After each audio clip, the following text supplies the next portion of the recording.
Hello everyone, and welcome back to our new video.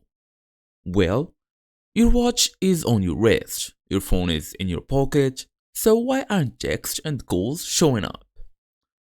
So you're currently asking on how to turn on the phone notifications in Garmin Connect in 2026.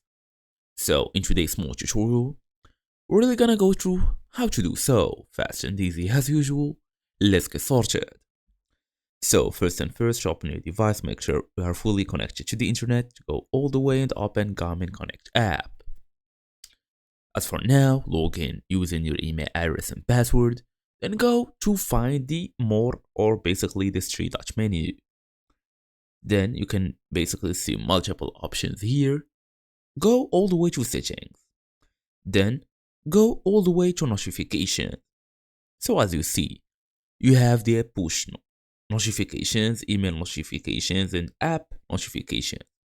Go all the way and activate them. Besides the email notifications, you can basically activate the push notifications and the app notification.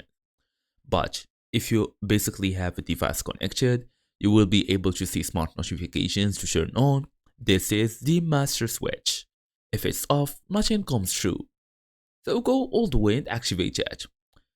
So if you are basically on iPhone, you can then go to iPhone settings, look for notifications, Garmin Connect, then toggle allow notifications, then enable the lock screen, notification center, and even banners if any are off.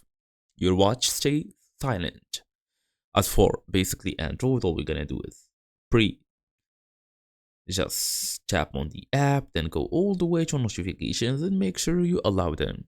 And that's it. So thank you all for watching, and I'll see you all in the next video.